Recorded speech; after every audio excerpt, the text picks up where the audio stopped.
Hello students, हाय सभी को राधे राधे। मैं डॉक्टर सुनीता गुप्ता आज आपको पाठ 3 धातु अधातु में अयस्क का शोधन कैसे करते हैं इसके बारे में बताऊंगी। ठीक है, पूरा का पूरा ये विधि है। हमारी कक्षा 10th में शॉर्ट में डेफिनेशंस दी गई हैं छोटी छोटी सी, तो हमें ध्यान रखना है कि कितने स्टेप होते हैं और कैसे इनको निकाला जाता है। छोटी छोटी परिभाषाएं हम आपको पहले बता चुके हैं, यहाँ पे जो आ रही हैं उनको हम रिवीजन करवा देंगे। तो सभी लोग ध्यान से देखिए कि अयस्क है ना, अयस्क है तो अयस्क किसे कहते हैं। तो सबसे पहले अयस्क की परिभाषा जानने के पहले हम खनिज की जाने। खनिज किसे कहते हैं? प्रकृति में जो स्वतंत्र रूप से मिलते हैं, है ना। खनिज किसे कहते हैं बेटा? खनिज तो क्या कहेंगे? प्राकृतिक रूप से मिलने वाले तत्व व यौगिक क्या कहलाते हैं? खनिज कहलाते हैं। क्या कहलाते हैं? खनिज कहलाते हैं। आ गया समझ में?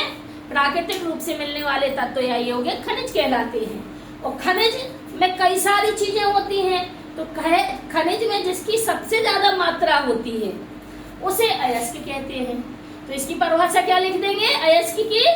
कि खनिज में जो धातु तत्व या यौगिक सबसे अधिक मात्रा में पाया जाता है उसे अयस्क कहते हैं।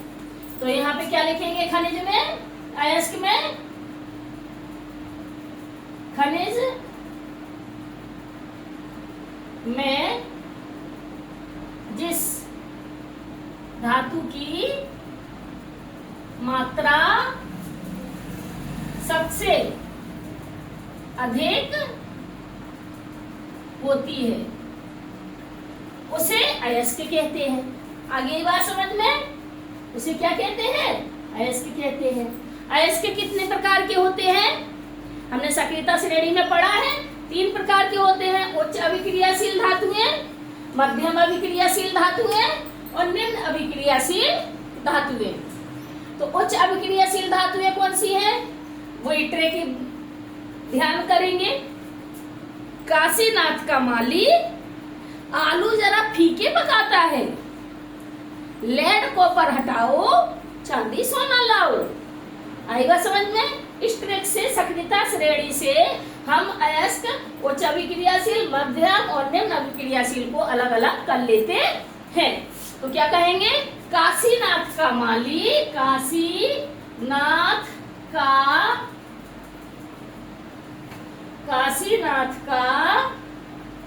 है ना, क्या कहेंगे? काशीनाथ का माली आलू जरा फीके पकाता है। फिर बीच में क्या कहेंगे? काशीनाथ का माली आलू जरा फीके पकाता है, लेड कॉपर हटाओ और क्या लाओ? चांदी सोना लाओ। ये हो गए सारे संकेत, है ना। तो ये निकल आई है हमारी उच्च अभिक्रियाशील धातुएं, potassium, sodium, calcium, magnesium, aluminium. मध्यम अभिक्रियाशील धातुएं जिंक, आयरन, लेड, कॉपर। निम्न अभिक्रियाशील धातुएं चांदी, सोना, सिल्वर और गोल्ड। ठीक है, ये धातुएं अलग अलग कर ली। अब इनसे हम क्या करेंगे? धातुएं अलग अलग करके, धातु में कई सारी गंदगी होती है उसको भी करना है। तो गलित धातु का विद्युत अपघटन। ये धातुएं गलित अवस्था में अगर मिलती हैं, जो धातुएं गलित अवस्था में मिलती हैं उनका विद्युत अपघटन किया जाता है। विद्युत अपघटन कैसे किया जाता है? तो हम विद्युत अपघटन में एक पात्र लेते हैं। पात्र में हम यहाँ पर 2 रॉड लगाते हैं। एक शुद्ध कॉपर की, एक होती है अशुद्ध कॉपर, अशुद्ध कॉपर की रॉड, और एक होती है शुद्ध कॉपर की रॉड। एक अशुद्ध कॉपर होती है और एक शुद्ध कॉपर की रॉड होती है। इसमें भर देते हैं कॉपर सल्फेट का बिलियन। और इसको जोड़ देते हैं एक बैटरी से, इधर plus minus plus minus plus minus, ठीक है। ये क्या हो गया है, एनोड, और ये क्या हो गया है, कैथोड। कैथोड माइनस होता है और एनोड प्लस होता है।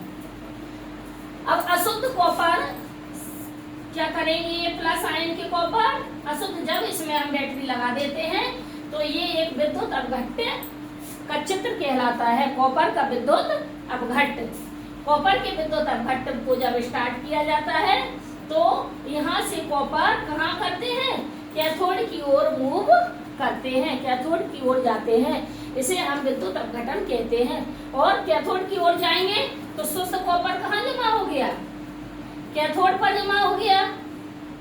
और जब शुद्ध कॉपर कैथोड पर जमा हो जाएगा तो शुद्ध धातु को हम अलग कर लेते हैं।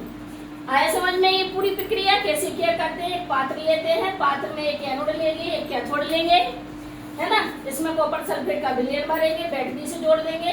जब इसको हम क्या करेंगे, प्रक्रिया को चालू करवाएंगे, है ना। तो चालू करवाएंगे तो क्या होगा, यह है अशुद्ध कॉपर धातु और यह है शुद्ध कॉपर धातु की रॉड।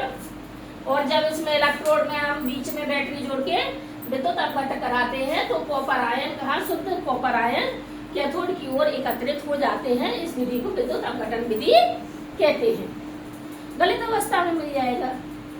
अब मध्यम अभिक्रियाशील धातुएं या तो कार्बोनेट अयस्क के रूप में होती है या फिर सल्फाइड अयस्क के रूप में होती है। कार्बोनेट अयस्क के रूप में जैसे जिंक कार्बोनेट, सल्फाइड अयस्क के रूप में जैसे जिंक सल्फाइड। तो कार्बोनेट में कार्बोनेट के जो अयस्क होते हैं उनको निस्तापन के द्वारा, और जो सल्फाइड अयस्क होते हैं उनको भर्जन के द्वारा अलग किया जाता है, ऑक्साइड के रूप में अलग करते हैं, है ना। तो कार्बोनेट अयस्क को निस्तापन विधि क्या है, जब किसी धातु को ताप देकर, अधिक ताप देकर किया जाता है, अधिक ऑक्सीजन की अनुपस्थिति में, या तो अनुपस्थिति होगी या बहुत कम ऑक्सीजन होगी।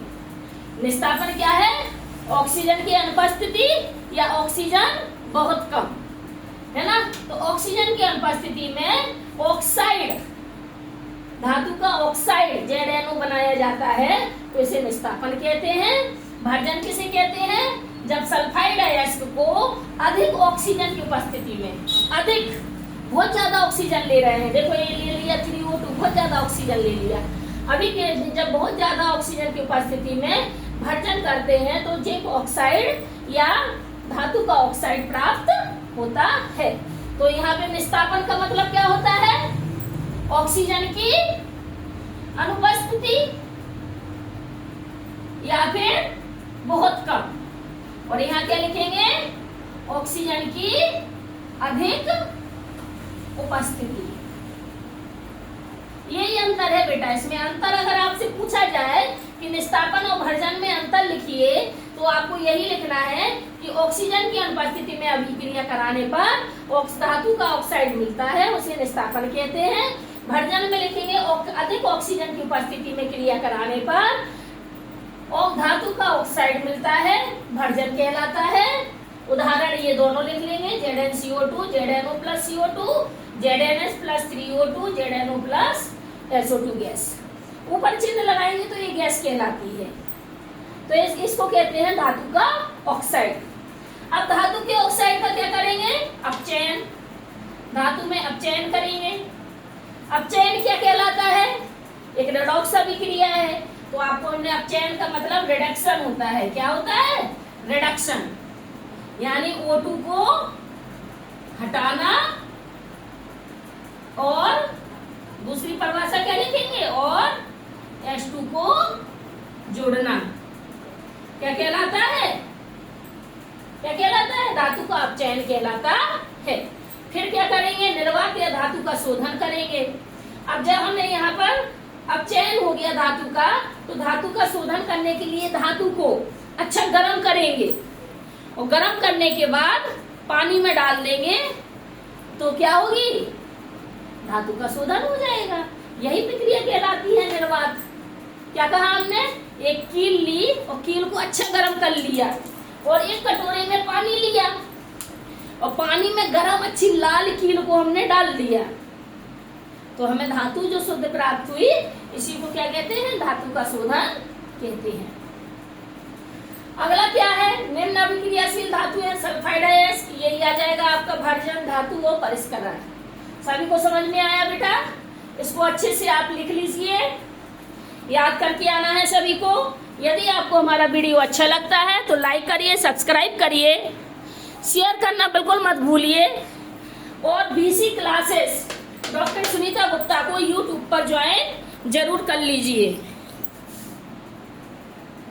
ऐसे ही मजेदार वीडियो आप लोगों को आगे भी मिलती रहेंगी।